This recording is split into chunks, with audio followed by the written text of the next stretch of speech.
Welcome. This is Brooke Klonks and Carly Dalton. We're here with Kalynn Bayron. She is the author of Cinderella Is Dead and This Poison Heart, and we believe that she'll have lots to say about writing and about marketing. And today we're going to talk about writing. So Kalynn, what inspired you to write in the fantasy and fairy tale genre? Yeah, so I loved fairy tales as a kid. I grew up in the 80s and the 90s when Disney princesses were kind of at their peak. And I've just always been a really big fan of fairy tales. And I think that for me, um, you know, part of the reason why I wrote Cinderella Is Dead is because I didn't really see a whole lot of representation in that space.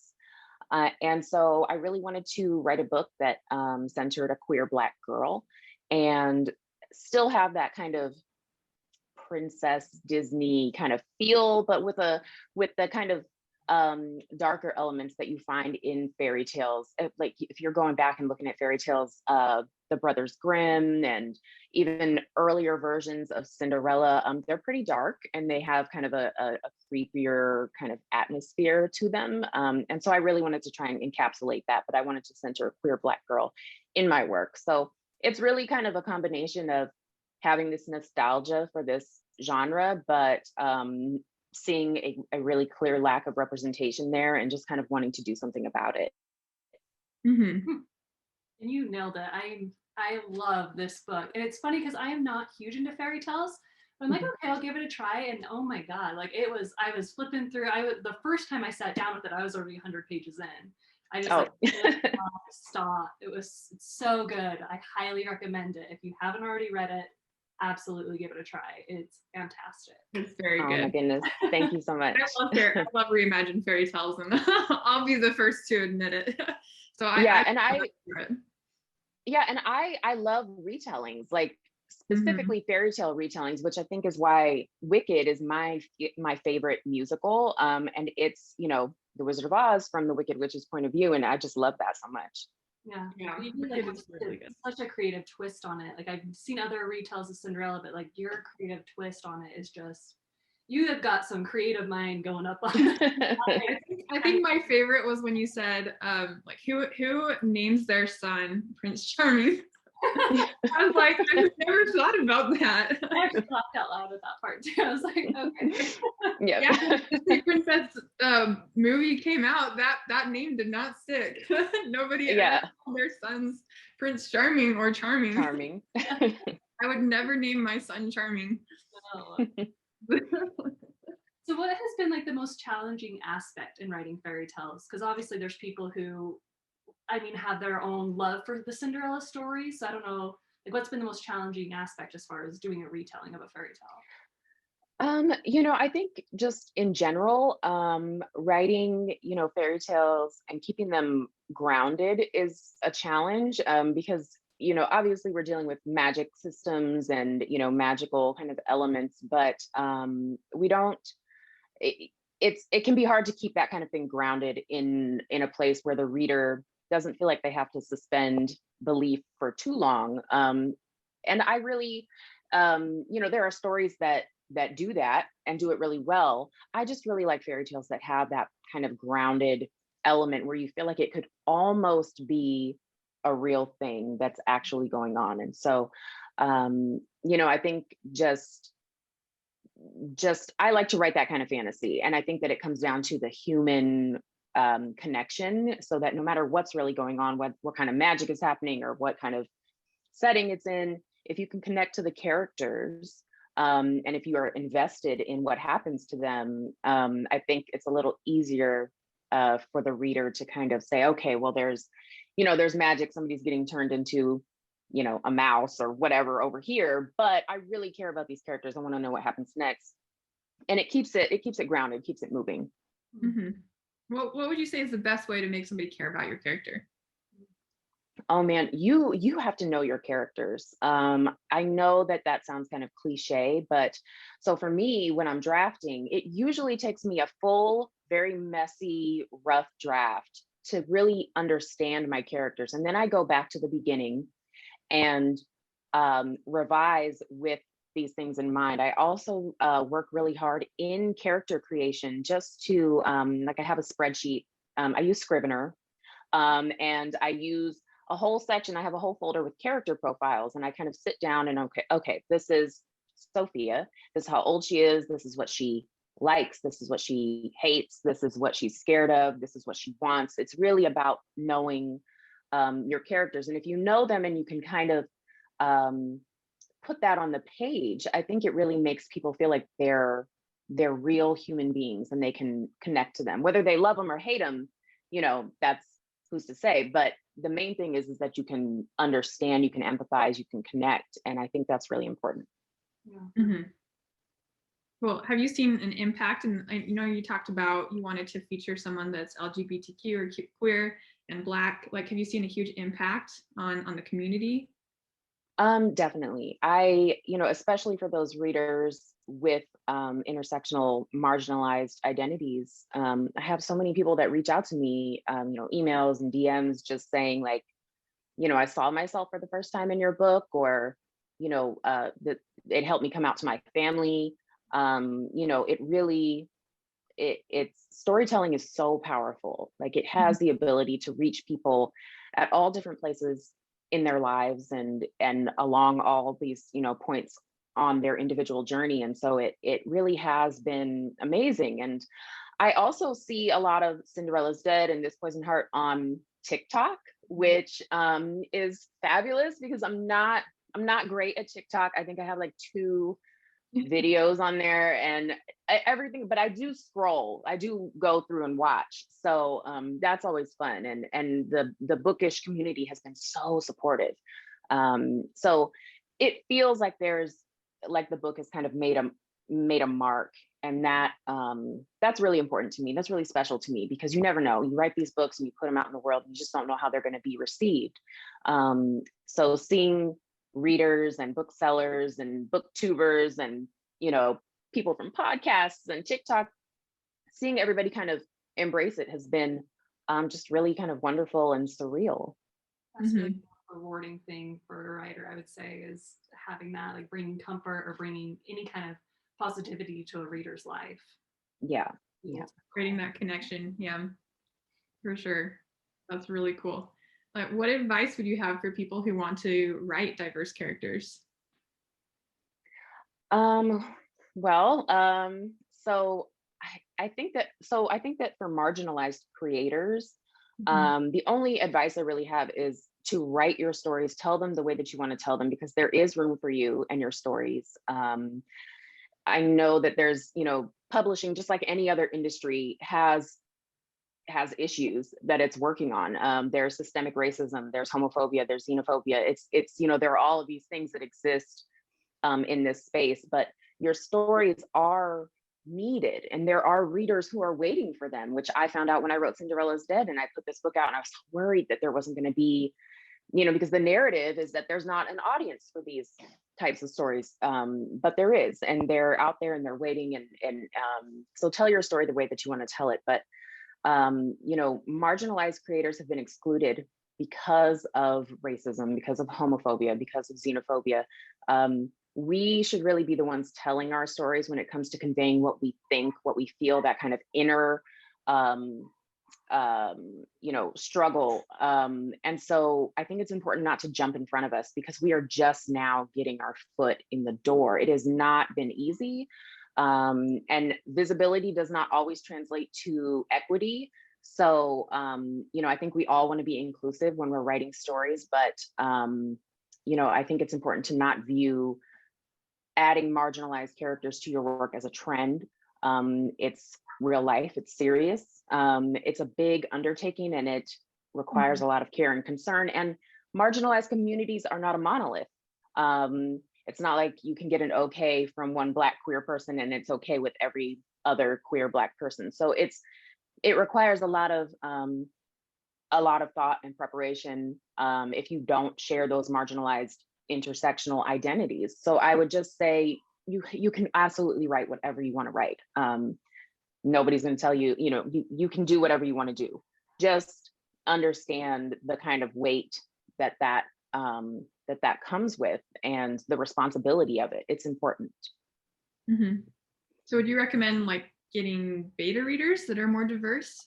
Sensitivity readers. Yeah, I mean, sensitivity readers are a fabulous tool. But again, because we're not a monolith, a sensitivity reader might say, yeah, this is great. And then it's, then there's something else. You're never going to please everybody. But I think the most important thing is, if you're creating these marginalized characters, please don't let this creation of this marginalized character be the first time you've ever interacted with a Black person or a queer person. Like, if you're coming to the page and you don't have queer friends, you don't have Black friends, you don't have any kind of insight into these communities, I would suggest just stopping and asking yourself why you feel the need to write this particular story. And again, we all want to be inclusive in our work. We aren't always going to share the marginalizations of our characters, but they do require and deserve care and concern, and not to be put on the page as stereotypes or caricatures of actual human beings. So it's one of those things where it's not me telling you what you can and can't write. It's just saying, if you get in there and you don't give it the care that it deserves and you put it out there, you're going to get your feelings hurt, because people will tell you about it. So be courteous, be conscious of what marginalized creators are going through, and because we're still fighting to get published, we're still fighting to get our work seen. And so, yeah, maybe just take a beat and reassess. Mm-hmm. For sure. Nice. What Yeah, advice do you have for a writer who identifies as LGBTQ and they're wanting to write a character based off of that? Yeah, the queer community is so vast and so varied. There's so much that we have yet to explore on the page. And so that's an exciting kind of prospect. There are so many stories yet that need to be told. And so, there's a place for those stories in publishing. Don't let anybody tell you that, in terms of representation, that we don't need that, or that it's too much, or that there's not an audience for it, because there is. It's not too much. Write the story that you need to tell. And we're making a lot of strides, I think, but it sometimes feels like swimming against the tide.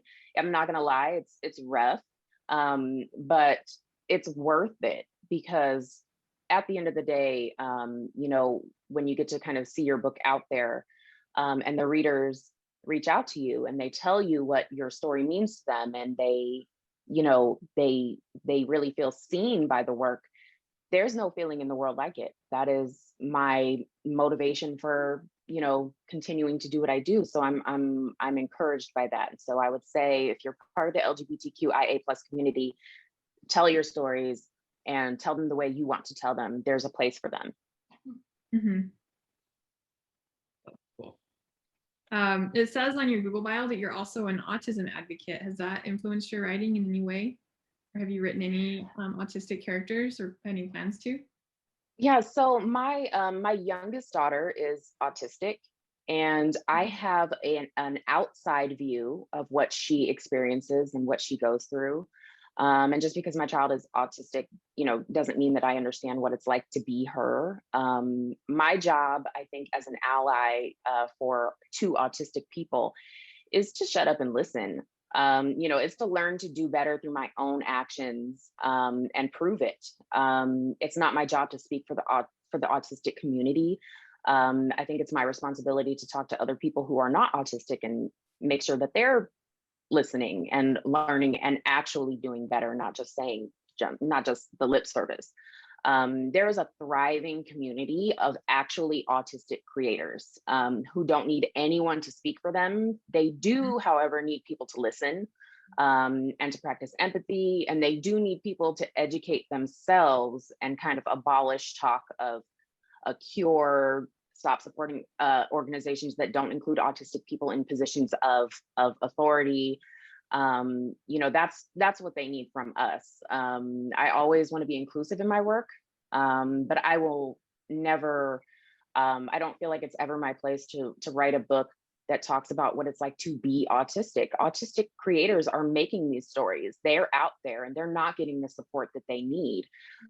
Just like other, kinds of marginalizations, there's a barrier there. And so actually autistic creators have not had enough opportunities of their own to tell their own stories. So because their allies a lot of times are grabbing the mic and being like, let me speak for you and let me tell you what you need. And it's like, no, that's not how to do it. So so I think for me, it's really just about being a better ally to the autistic community. Mm-hmm. Cool. Have you encouraged your daughter to write stories? Yeah, she loves to draw, and I think she could knock out a picture book like no problem. She has a great little, she's 9, and she has a great little like style. It's very funny and she's hilarious. And yeah, I mean, I think that she doesn't need me to speak for her either. She just needs me to listen and support. I think a lot of America right now can just listen, just stop talking and just listen. Yes. Oh, I think in so many ways, yeah. But without giving away any spoilers, which might be hard to do, there's so much symbolism and so many twists in Cinderella Is Dead. But what inspired you to write the twist on the fairy godmother?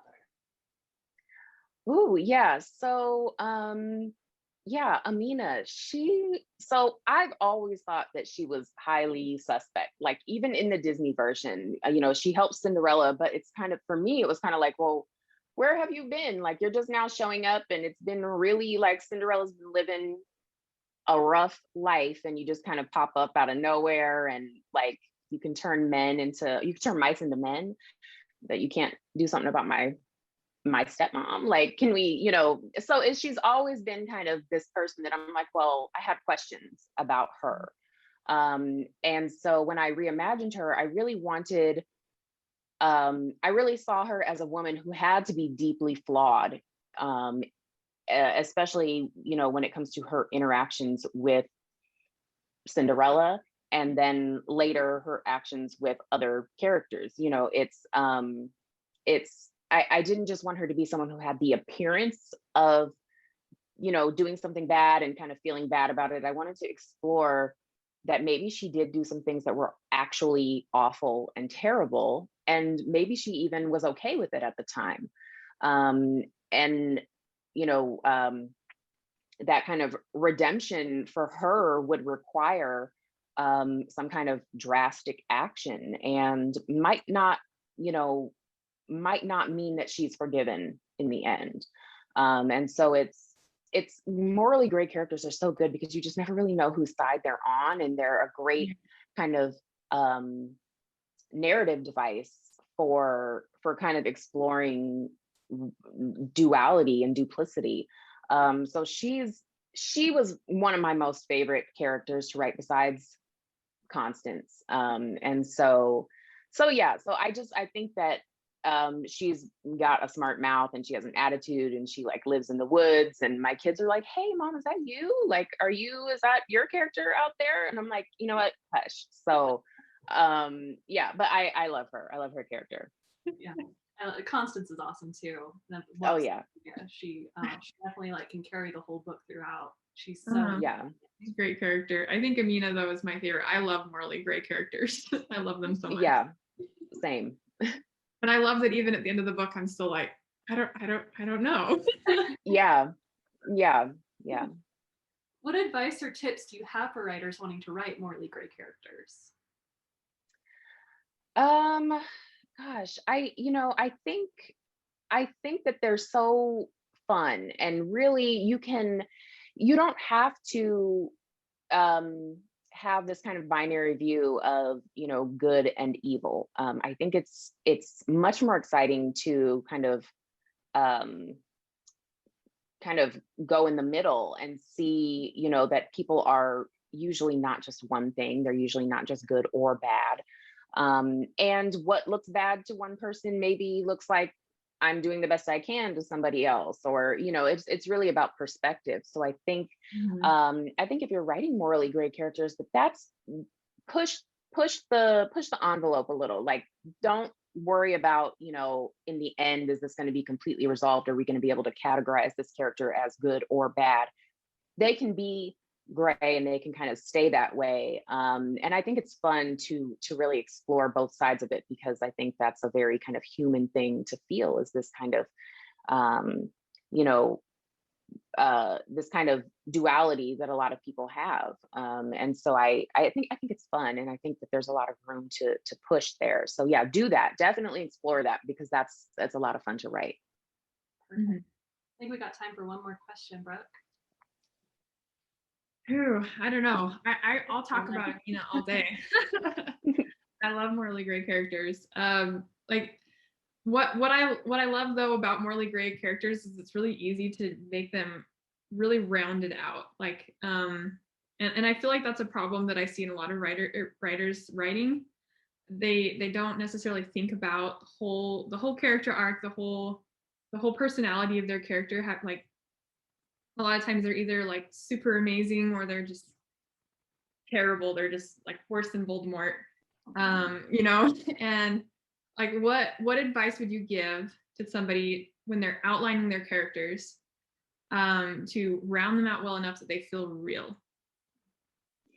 Yeah, that's a really good question. What I like to do is I like to know everything about my character, from even parts that we don't see in the story. Like, I like to know what happened before, what kind of environment they kind of grew up in. I know this is very, like, you know, over the top and kind of detailed, but it's how I make sure that these characters um have something to say, and have a really that they're really grounded. I want to know how they grew up, what their relationship is with their you know, their parents or guardians. I want to know what they fear, what they want, their hopes and dreams. I want to know, you know, all of that. And so I think it's really a really good idea to get to know them. Like, stop and take the time during your drafting process, or even before, um, to to um, to sit down and write these things out, because it's really helpful. And also, I love to give characters quirks or personality traits, things that they do for a very specific reason. I think that's always fun. But yeah, I think mostly it's just about kind of knowing who they are, where they come from, and their backstory, because that kind of informs everything else that comes after. Yeah, I love that, having a backstory. I would be really interested to see Prince Charming's backstory and Amina's. Yeah. Yeah. I had one more question before I close this out. So I've noticed more and more and especially YA fantasy is being told in present tense. Did you choose present tense specifically for the story, or is that something publishers are looking for nowadays? Um, I originally drafted almost, you know, 90,000 words of Cinderella's Dead in third person past. Wow. And we went on submission, like, after the whole submission process, and you know, we had a bite from Bloomsbury, and my editor was like, what about changing it to first person present? And I was like, yeah, I can do that. Like, and I did it, and it was the absolute right choice for this story, because I felt like, as soon I was like, okay, let me do one chapter and we'll see how it goes. And when I flipped that first chapter, I was like, this is it. Hmm. It clicked, and it made the story, it felt so much closer. So and I write in other, you know, POVs, and but I really like this kind of first person present POV, because it just feels very close, like as a reader. I know it's not everybody's favorite. You know, I just read some article today that was like, don't write your first book in present tense, and I was like, okay, whatever. But yeah, I like it. I actually prefer it now. So, but that's just me. It Mhm. definitely works for the story. You feel like you're in Sophia's head. You know why and that's what I love too, is her internal dialogue. You understand why she's doing what she's doing, how she's feeling. You're living inside her head, which I think you did really well with. Yeah, and for how much you. action there is in the story, I think it works really well. Yeah. Perfect. Well, that is all we have time for today. Thank you so much, Kalynn Bayron, for joining us. Be sure to check out Cinderella Is Dead and This Poison Heart. And next week, we will have Kalynn talk about marketing strategies. So be sure to join us back next Wednesday. Thank you, everyone. Have a good day. And